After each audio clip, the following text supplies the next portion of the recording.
desenvolver a empatia, uma familiaridade com o outro que não é igual a você, com aquele que já envelheceu, com aquelas rugas, com aqueles cabelos prateados, com aquele andar arrastado, mas que na hora de falar podiam abrir os seus horizontes, porque iam contar histórias, iam repetir aqueles ditados que só avô diz.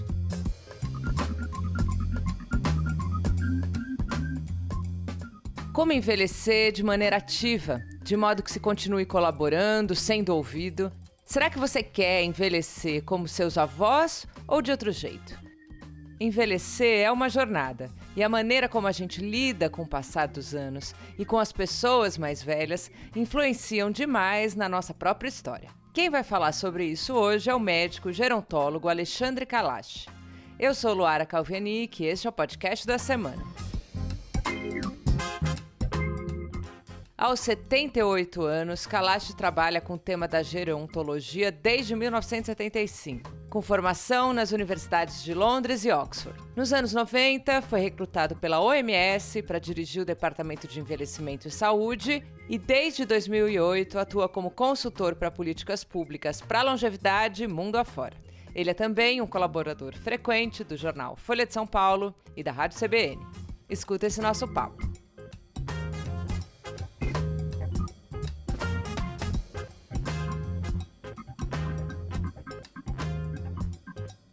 Doutor Alexandre, obrigada por estar aqui com a gente hoje. Um prazer, Luara, para falar de um tema que é tão próximo a mim. O senhor, já na década de 70, fez uma pesquisa que mostrou que os médicos que trabalhavam com idosos, os que mais demonstravam satisfação eram os que na infância e na adolescência tinham tido fortes laços ali com seus avós. Então, eu queria entender como é que se dá essa relação entre avós e netos, O que ela tem de diferente da relação entre pais e filhos? A gente não pode nunca generalizar porque tem avô que é chato. Mas eu estou falando das relações normais dentro de família. Eu que venho de uma família imensa, porque a minha avó tinha 17 irmãos, meu avô 13, multiplica pelos cônjuges, era velho para tudo quanto era lugar. E naquela época, eu só tinha duas opções. Menino brincava com menino, menina brincava com menina. Quase que voltou à moda quando aquela ministra achou que menino de azul e menina de cor-de-rosa. Eu não tinha outra opção porque não tinha videogame, que dirá internet, não tinha nada disso, não tinha nem televisão, eu só vim ter televisão em casa quando eu tinha já 10 anos. Então, o meu contato com pessoas idosas era natural, era o dia a dia. Eu estava cercado. E deles eu ouvi histórias e também ouvi apitos. E a gente aprende ouvindo histórias e levando pito. E com os meus primos, que eram muitos, eu brincava e brigava. A gente também aprende o lugar da gente dentro da família, da sociedade, brincando e brigando. Tudo isso terminou. E realmente foi só em 1975, quando eu fui para Londres para fazer o meu mestrado, que eu me vi num país muito envelhecido e fiquei perplexo, porque 83% dos médicos dedicados à geriatria eram de outros países, tipo Índia, Bangladesh, Paquistão, etc.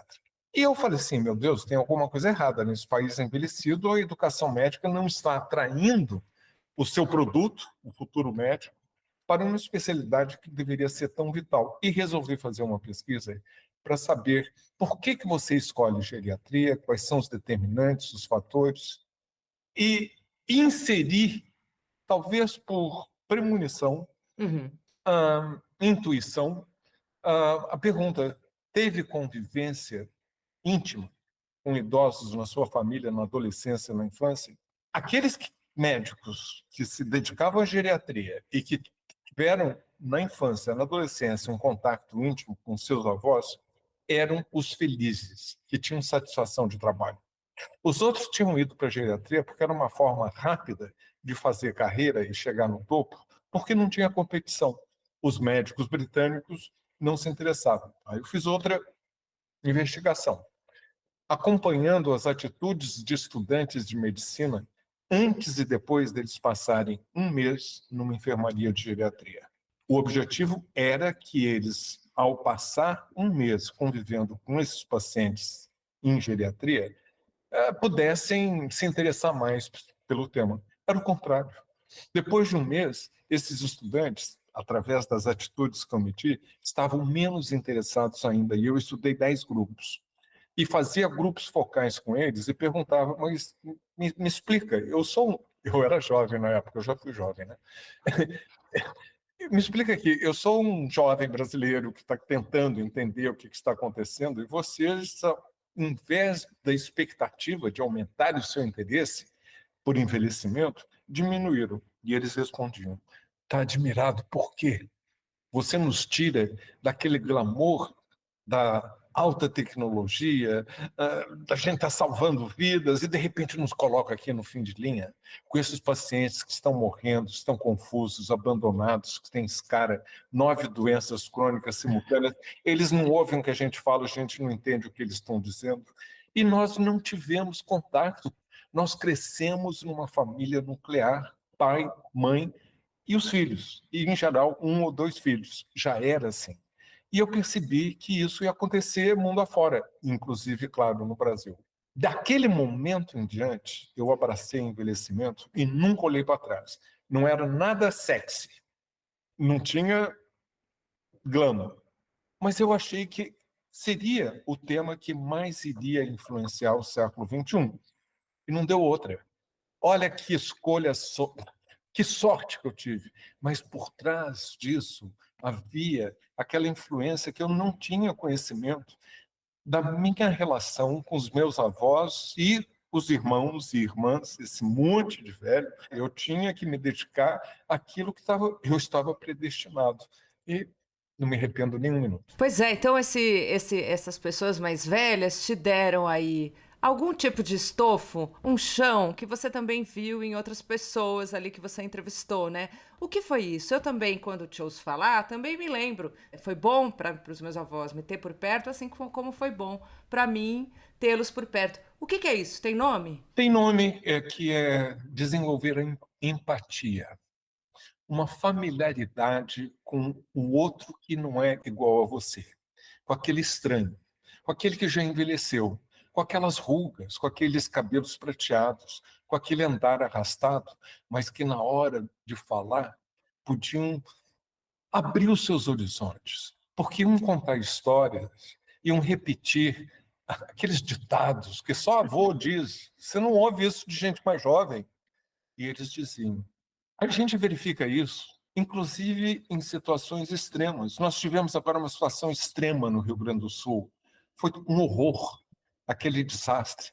Mas aquelas pessoas idosas, resilientes, porque aprenderam ao longo da vida a ter resiliência, a ver uma luz no final do túnel, elas é que mantêm coesas aquela sociedade submetida a um estresse imenso.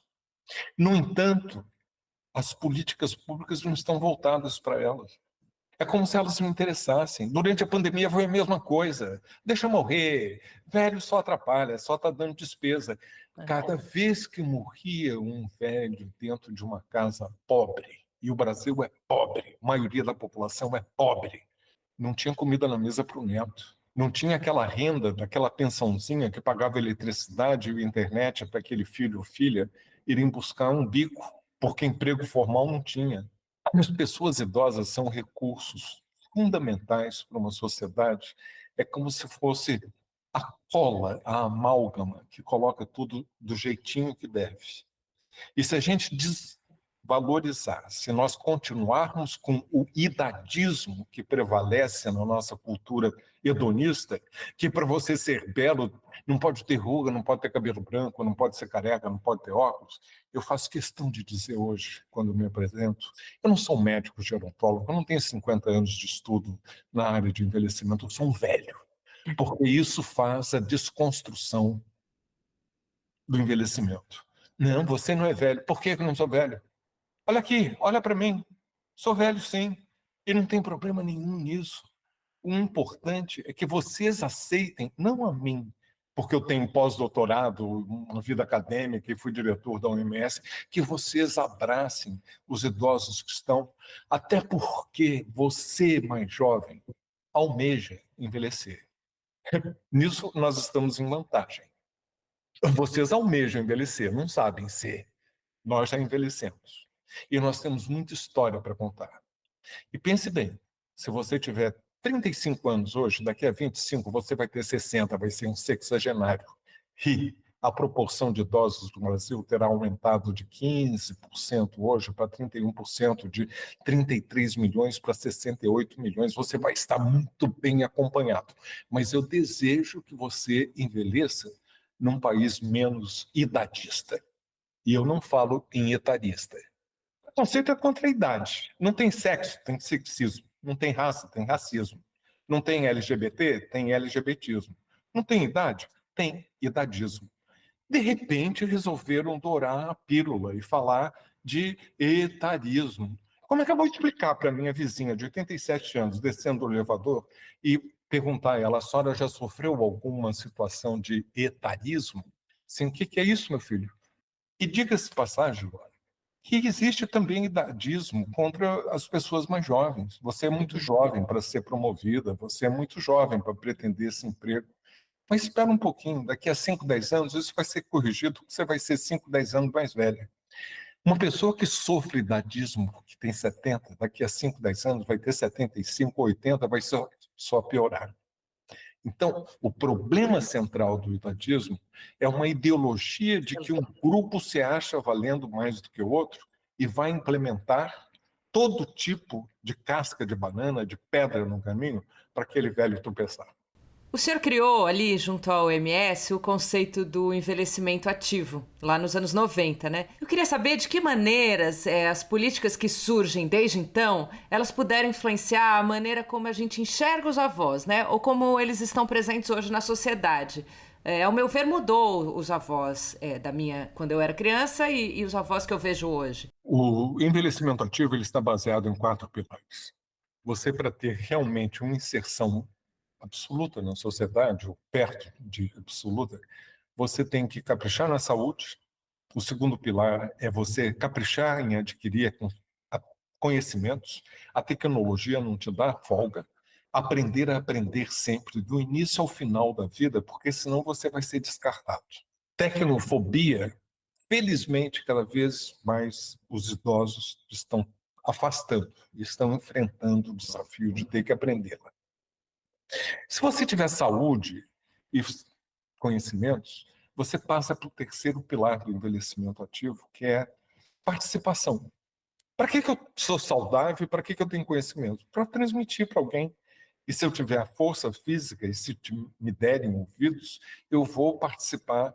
Saia do aposento, eu falo sempre. Aquela ideia de que ficar escondido no aposento, eu não sei, teve alguém maldoso nos anos 30 que traduziu da palavra inglesa retirement, ou da equivalente alemã, e que meteram os velhos no aposento. Remete àquelas casas antigas que, né, ficava aquele aposento onde os velhos ficavam escondidos. Não. Eu vou envelhecer na sala da frente, muito ciente dos meus direitos, e vou fazer questão de que me ouçam. Porque o pior que pode acontecer na velhice é você ficar num canto, escondido, calado, às vezes cercados de pessoas e totalmente só. Uma solidão que dói, porque não é nem a solidão física, é a solidão social de não lhe darem espaço e voz, poder de voz. Se não me derem, eu vou gritar até poderem me ouvir. E o quarto é a segurança, é a proteção. O horror de envelhecer sempre foi e sempre será você não poder ter um teto em cima da cabeça, comida na mesa, um dinheirinho no bolso, nem que seja para poder comprar os remédios que o SUS não está te dando. E viva o SUS! É um marco civilizatório. Porque se não fosse o SUS, esse número crescente, galopante de pessoas idosas viveria às custas de uma caridade, filantropia muito duvidosa. Eu vi isso como estudante de medicina. Então, quando você reúne esses 4 elementos, você tem a possibilidade do envelhecimento ativo. Eu não quis chamar saudável. Você pode ter uma doença, um diabetes, uma hipertensão, uma ziquezira qualquer, que são comuns à medida que a gente envelhece, mas ainda assim você pode ter um envelhecimento ativo, contribuindo para a sociedade, sendo um agente do desenvolvimento e da própria produtividade, da própria competitividade de um país.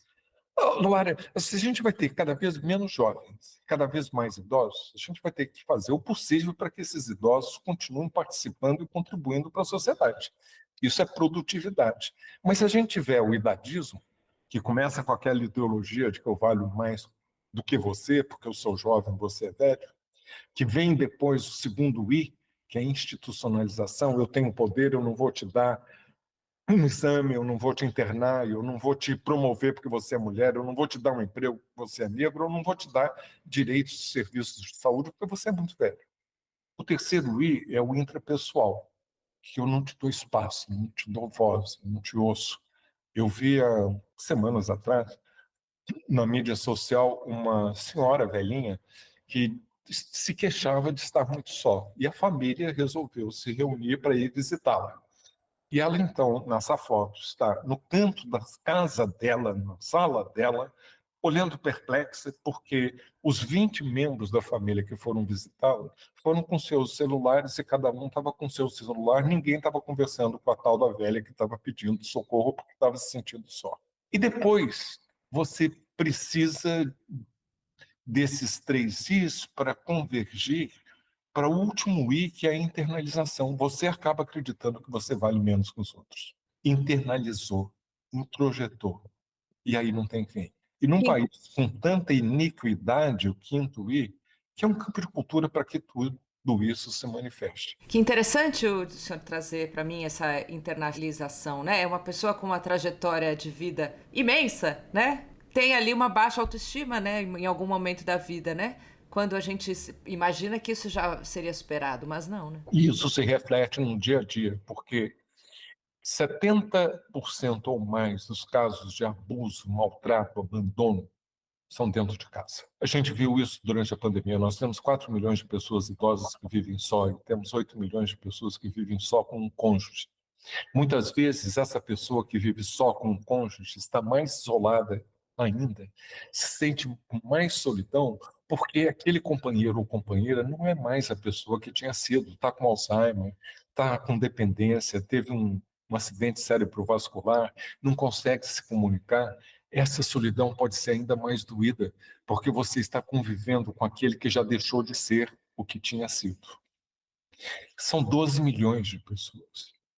E um país que convive com isso e que não percebe que a palavra que mais rima com longevidade e solidariedade, ele vai mal. Doutor, os avós passaram ali muito tempo de suas vidas cuidando de familiares e você trouxe um texto na Folha em que você pergunta assim: você já pensou em quem vai cuidar de você? Então a minha pergunta é: com quem os avós devem ter essa conversa, né? Com os netos e filhos ou com um especialista? Eles devem ter com os dois. Eles devem ter com a família, não só os netos. Sobretudo a mulher, porque a incumbência de cuidar num país machista como o nosso é da mulher. Fala de cuidado na família. Isso é um eufemismo. Quem cuida na família é a mulher, que tem que fazer das tripas coração para poder cuidar. E cuida do neto, cuida da mãe, do pai, da sogra, do sogro, do chato do marido, porque vocês mulheres têm mania de se casar com homens mais velhos, eles ficam doentes, eles são assistidos e de repente você está viúva. Essa pessoa que não pergunta e se pergunta quem vai cuidar de mim quando eu precisar, ela pode se surpreender. Longevidade é uma vida longa. E quanto mais longa ela é, mais cheia de surpresas, nem sempre agradáveis, ela será. A vida deixou de ser uma corrida de 100 metros para ser uma maratona. E você tem que criar reservas para poder chegar bem ao final da maratona. 100 metros é fácil, você inclusive vê onde está o marco, 100 metros, é lá que eu vou. Você vem com todo o ímpeto, toda a energia. Isso valia para, há 100 anos atrás, quando os países tinham uma expectativa de vida de não mais do que 45 anos. A mais alta, em 1900, era na Alemanha de 46. Então, era uma corrida de 100 metros. Hoje, a gente tem pelo menos 28 países com expectativa de vida acima de 80 e em 2050 serão 68 países, inclusive o Brasil. Passou a ser uma maratona. E na maratona, tem uma casca de banana, você não sabe o que está do outro lado da curva, você vai ter que ter estamina, você tem que ter reservas para ter a resiliência de aguentar essa longa vida. E entre essas reservas, você tem que caprichar nas relações interpessoais, porque são elas que vão valer. Olha, deixe de ser mal-humorado, deixe de ser um adulto ranzinza, porque é chato, mas velho ranzinza ninguém atura. Então fique atento a isso. Quando você começar a implicar muito com os netos, pense bem, você gostava desse tipo de atitude quando você era criança? Não. Então não repita os erros, porque senão você vai estar fadado a ficar no canto, caladinho, porque ninguém vai te dar a atenção que você acha que merece. E, doutor, para finalizar, o senhor trouxe aí, né, o cuidado que as mulheres despendem ao longo da vida. Aí a gente vê hoje em dia muitas avós, né, que acabam ali adquirindo inúmeras responsabilidades no cuidado com os netos, né, especialmente as mulheres. Em uma fase em que elas poderiam, então, estar fazendo outras coisas, né, elas retomam esse trabalho do cuidado. O que você diria aos avós que nos ouvem e que têm dificuldade em botar limites, né? Ou aos próprios netos e filhos, né, que talvez estejam abusando um pouco aí dessas pessoas. Tem uma questão de gênero fundamental, porque, em geral, é essa mulher que se sacrifica.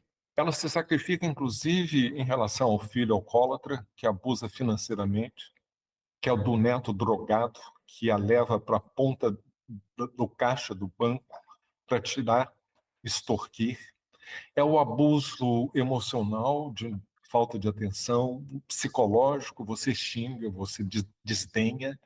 É o abuso físico, não é tão comum, mas acontece também, acontece até o sexual. Então, essa pessoa, por estar mais fragilizada e por não ter o poder de voz que tinha antes, ela fica acuada, ela tem medo de denunciar aquele que está abusando. Esse é o caso extremo daquilo que você me perguntou. Quais são os limites? Até onde que vai o seu direito como pessoa idosa de exigir isso ou aquilo? Mas, sobretudo, para aqueles que são mais jovens, preste muita atenção. Esses que estão lá em cima da pirâmide da família, eles são preciosos. E é deles que você espera uma herança que não é material. É uma herança que pode fazer deste país um país singular, um país que pode aprender, ainda que com pobreza e às vezes miséria, poder dar o salto por cima, encontrar o caminho do lado e poder seguir essa trajetória do envelhecimento, da longevidade, que não tem volta atrás. Muito bom, muito obrigada. Se você gostou desse podcast, eu te convido a ouvir as edições anteriores. Dentro do tema da longevidade, a gente já falou com a Renata Ceribelli sobre vida sexual depois da menopausa, com a Miriam Goldenberg sobre etarismo e com Marisa Tavares sobre envelhecer bem. Nas principais plataformas de áudio do país, como o Spotify, o Deezer, o Apple Podcasts, você escuta o podcast da semana. Eu sou Luara Calvenic e este é o podcast da semana. A cada 7 dias, um tema novo para você. Até semana que vem.